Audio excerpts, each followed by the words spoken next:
Bullying is about power. Domestic violence is about power too.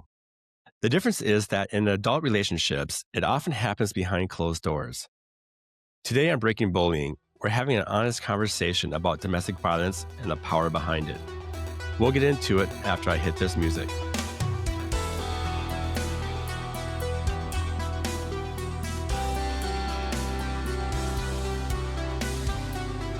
Joining me this week is women's wellness coach, Doreen Alvarez. Doreen, thank you so much for coming on today. Thank you for having me on as a guest. So, Doreen, I don't know much about your story, so I'm going to let you kind of kick this off. Well, what I really want to know is, was there warning signs that you've started noticing before things maybe got more, I don't know what's the right word, heated up? Okay. Okay. Just to give you a little bit of a background before I got into this relationship, I had been fresh out of a divorce. I was married for 20 years, stay at home mom for 15. And I was pretty vulnerable at the time because I was in a situation where I had a hard time relocating. I was removed from a very stable home.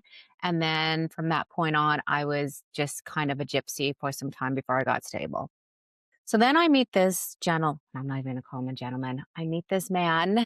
I met him at a time, it was right after COVID. It was just right after everything just started to open up. And I met him at the gym. He was very charming. He was very nice. And I want to say that the first warning sign that I ignored was that he was pretty persistent, but he was more persistent than the usual man that I have ever met. Again, like I said, I was kind of in a vulnerable state of mind. It was right after COVID, and I fell for his charm and his looks, and he was tall and he was handsome.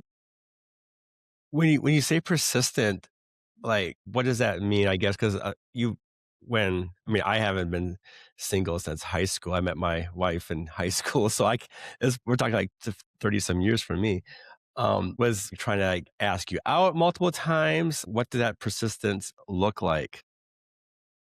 Well, he would show up at the gym when I didn't expect him to show up. Yes, he would ask me out a lot. He wouldn't take no for an answer. And at first I thought that was I liked it. I Yeah. liked that he chased me, but there was something a little bit off about his energy, I want to say. I think his persistence, I think he was kind of stalking me. Yes, because he would show up at the gym when he said that he had no plans on being there. He would ask me which gym I'm going to, and at some point he would just show up. And so I would just run into him, and he would act like it was a coincidence. I was quite lonely at the time, especially after being in a relationship for such a long time. I was so used to that companionship and not used to being alone. And I think he kind of preyed on that. The first warning sign, or one of the second warning signs that I experienced, was he was jealous. I had a cousin, a male cousin, I remember I was on the phone with, and he got so jealous and he said something about, "Are you sure it's a cousin?" Because women use cousins as an excuse all the time to say that they're talking to another man. And I thought that was ridiculous. We actually got into a fight, an argument because of that. And I, again, ignored the signs. I did try to get away from him several times. I did try to break things off, but he kept coming around. I told him I didn't want to see him anymore. And he would say no. And then he would show up and he had these beautiful puppy dog eyes. And of course, I fell for it every single time. He preyed upon my biggest fears, one of which was being misplaced, displaced, homeless. Like I said, I had been in a divorce and it was a while before I can find some stability and feel like I was home again. I did not invite men to my place in the beginning. I had a girlfriend over once in a while, but somehow I invited him over. I invited him over for dinner after a few months, and I couldn't get rid of him. He had become, and I know this is a terrible analogy, but you know when you Yeah. step on poop and it gets stuck in your foot and you try to rub your foot against the grass to try to get it off and it won't come off? He was like that. Oh, wow. I could not get rid of him. Just kept coming around, just showing up. And when I look back, I can't believe how I didn't have the courage and how fearful I was. My landlords they were a family, and they lived in the house in front of me. I lived in a back house in a little ADU, and I was so afraid that they would see him coming and going, and I lived in a very quiet neighborhood.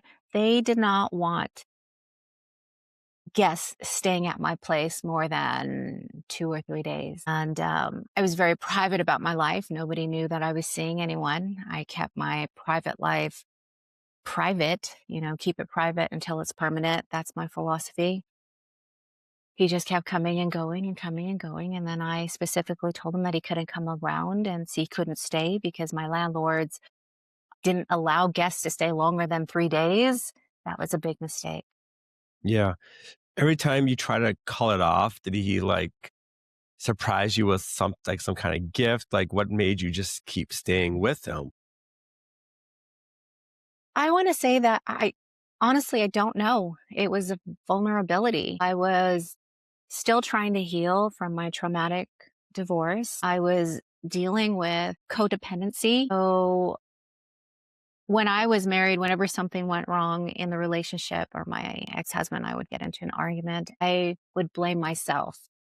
So I kind of carried that trauma into this relationship.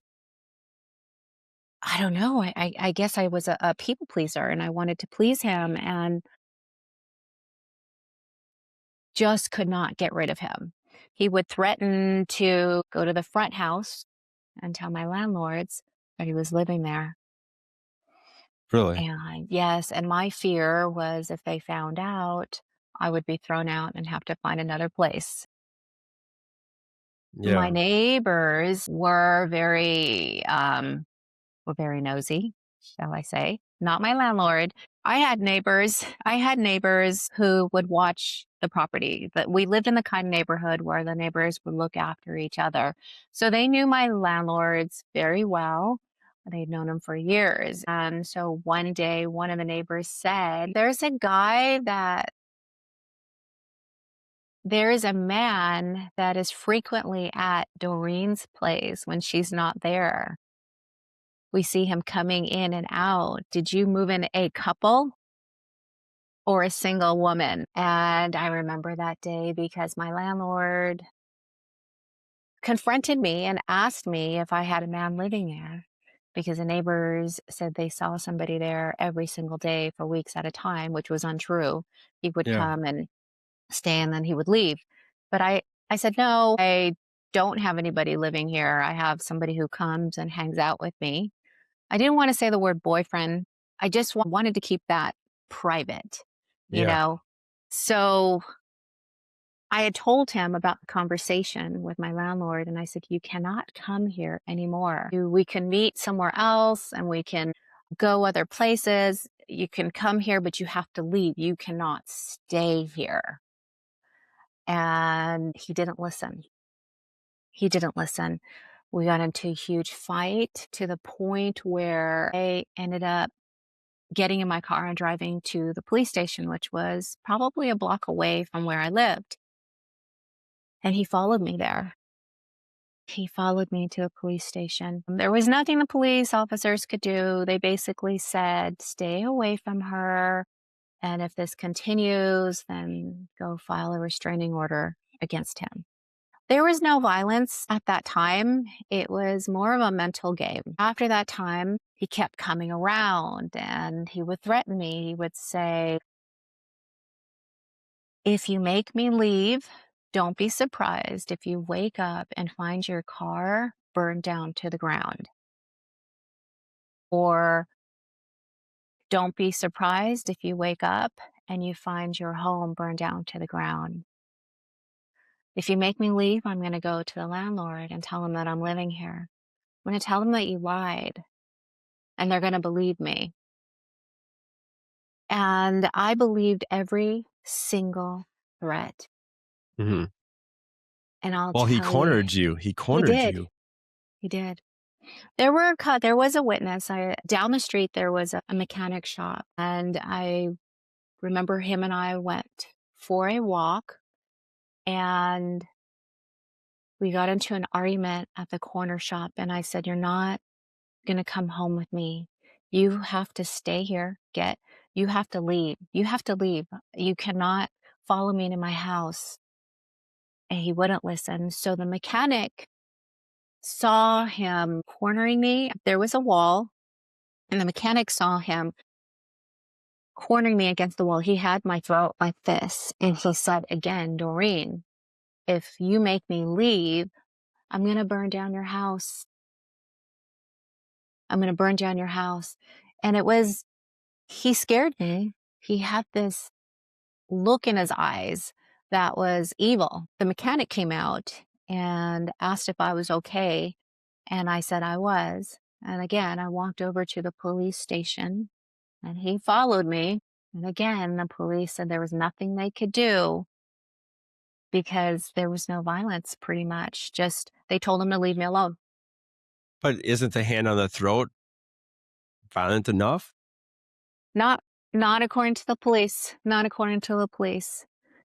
So what he said to me is that he had his hand on my chest. Okay. And so all the mechanic saw was this, Yeah. the police officer said, just leave her alone. Go home. Go home. And he did. That day he did. That day he did after the police spoke with him. So I went home. Maybe a week or two passed. Shows up again.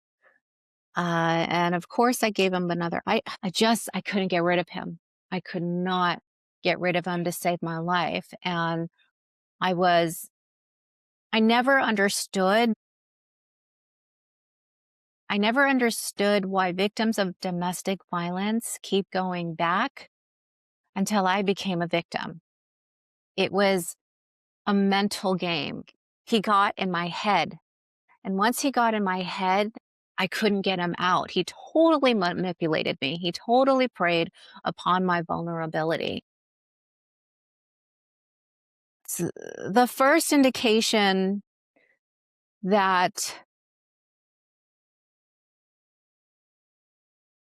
the first indication of violence came later. He asked me to give him a ride to his car someplace, and I did. I gave him a ride to his car, and then he said he'll come to my house. And I said, "No, you cannot come to my house." And I said, "Look, I want to tell you something. Please don't come around. We're through. We're not in a relationship. I don't want you to come around. I don't want you in my life. I'm giving you a ride to your car. Please don't ever come back." And when he knew I was breaking things off with him, he wouldn't get out of my car. He stayed in there. I lost my temper and opened the passenger side and I tried to pull him out. He wouldn't listen. He wouldn't budge. This guy was 6'5" and I'm only Wow. 5'3". 6'5", 220 pounds, 5'3", 115. So he wouldn't get out of the car. I go back into the driver's side and I just start screaming, hoping that somebody will hear me and come around and say, "What's going on?" Tried to push him out. And all I remember is him taking his leg and kicking me. And I kind of went back. Like I saw stars. I was taken back that he would kick me in the face. I remember I had this shoe mark right here on my forehead and on my neck. And I remember I had to pick up my daughter from someplace. And after he kicked me, he said, "Okay, Doreen, I will be back. Go pick up your daughter."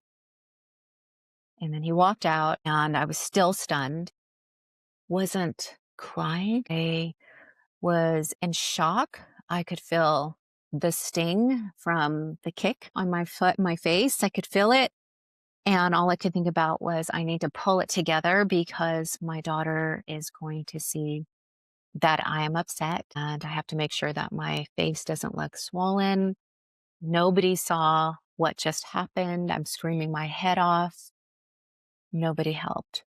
So then I go home. I go pick up my daughter. We do our things. And then I go home. I got on the phone with one of my cousins and a few friends. And I said, I need to help. I need help. I need to plan this escape because when I break up with this guy permanently, he's going to keep coming around. I've been trying to break up with him, and this is what happened.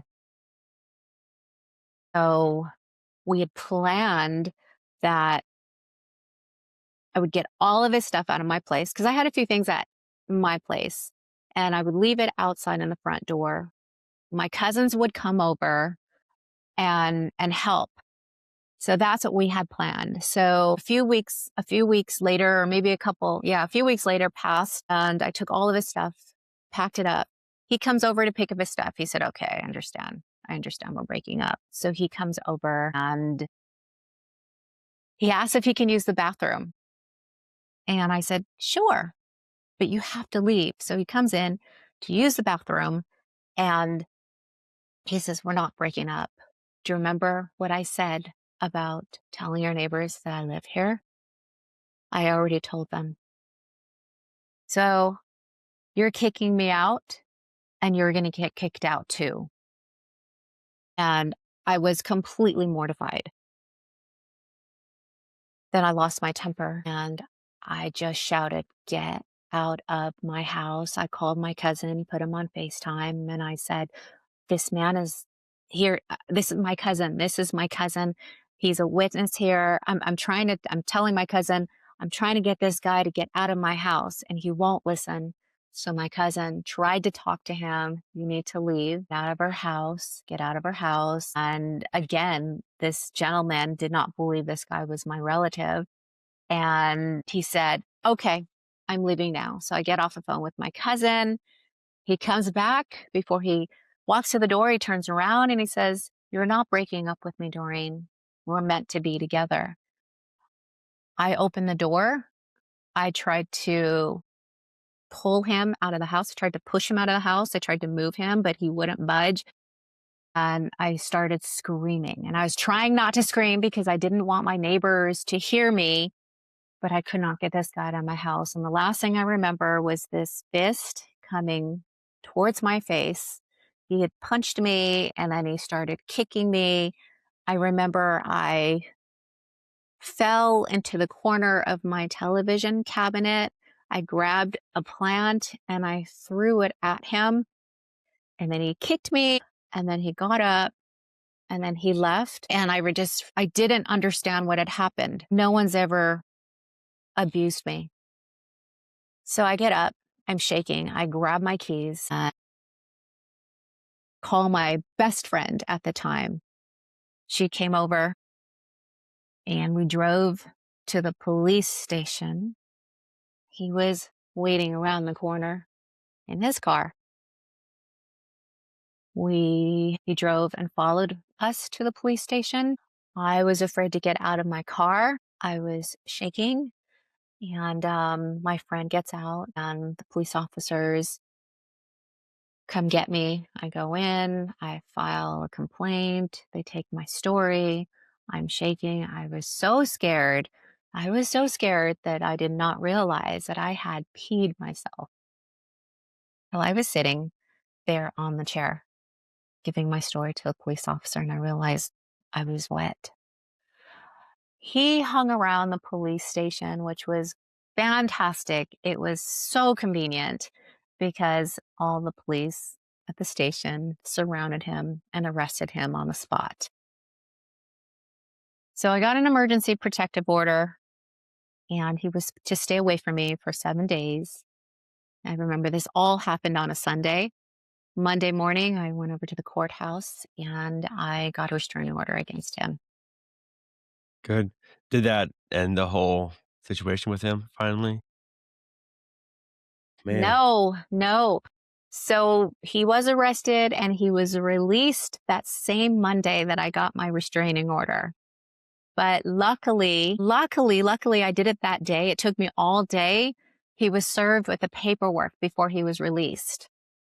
So I believe because I had that restraining order, maybe they felt that he was not a risk to me.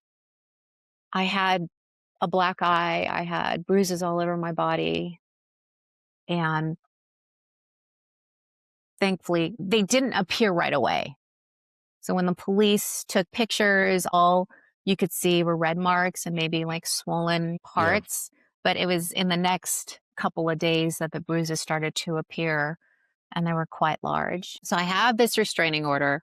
I went back to work. I was terrified to go back to work. I would have these panic attacks because I felt that he was lurking behind the corner. He showed up at the gym. I trained at 3 different gyms and he showed up. One day he brought a bunch of yellow roses. All of the men that I worked with kicked him out. We called the cops. They came, they took a report. He showed up at another location. He would show up at my house every single time. I would go to the police and say he violated the restraining order. He wasn't arrested. What's the point of the restraining order then? That doesn't make Yeah, that's so absolutely. stupid. I had to go in hiding for about 3 months. I actually went back to my ex-husband and I asked for his help. And so I stayed with him for 3 months, just hiding, and then I went back home. But the emotional trauma lasted for quite some time. I would have these panic attacks. They were so bad that I would wake up on the floor because I'd faint. Yeah. He finally disappeared. He finally disappeared because he found another woman. He got into another relationship. And so I was grateful, I was thankful, but then was worried that he would do the same thing to her. Yeah. Looking back at this experience, is there things now that you realized that could help other people that they could probably do different that you didn't do? Yes, don't be afraid to seek help. It's all a mental game. Yeah. Tell as many people. I was embarrassed. I was embarrassed to tell my friends and my family that I had this guy stalking me because, after all, I'm a women's wellness coach and empowerment coach. I help inspire and motivate women, and I could not motivate myself to leave this guy. I was embarrassed. I should know better. That's what everybody says when they see a woman who's been victimized or anybody who's been a victim. Well, you saw the first time. Why didn't you leave? Once they get in your head, it becomes psychological and Yeah. it's hard. The fear is paralyzing. Yep. Especially when an experience is brand new. Like I remember my first time experiencing cyberbullying as an adult. I was Oh, like, it throws you off guard. It's like, what? Did yes. this happen? But yeah, it's when you experience something for the first time, yeah, it's really hard to say, well, I could have done, you should have done this, you should have done that. No, because you don't think of that at that moment because it catches you off guard. But looking back, you learn something from it. Asking for help is probably one of the biggest things people should be doing because it could resolve a lot of things. But again, you're a fitness professional, you work with women, teaching about confidence and stuff, and here you are struggling yourself. That's really hard to come and admit to other people that I have troubles too. So Absolutely. totally get that. Any other advice you want to give to women out there that could be stuck in the situation that you were stuck with and they go to police and there's no help? What other advice do you have for them? That is really tough because at what point when you feel like your life is in danger and nothing, there's no, you feel like there's no help out there, it's really hard to, I would say, just ask for help. Be as loud as you can. Be as loud as you can. And if you have to go into hiding and live with somebody else temporarily, do it. Do it. Yeah, Don't be alone. Try to surround yourself with people that will help you. I felt alone, and I wasn't alone. I felt alone. What these predators do is they isolate you and they mess with your head and they get into your head to a point where you feel like you're helpless. I wasn't helpless. I was scared. yeah. Well, Doreen, I wanna thank you again for coming on. If people wanna get a hold of you, find you, connect with you, where's the best place they can do that? They can reach me on Instagram, arisen_fitness, ARISEN_fitness. Perfect. And if you're watching on YouTube, you saw it go across the screen, and you can find her link in the show description. Again, Doreen, thank you so much. This is really, powerful story to hear. All right. Thanks a lot, Doreen.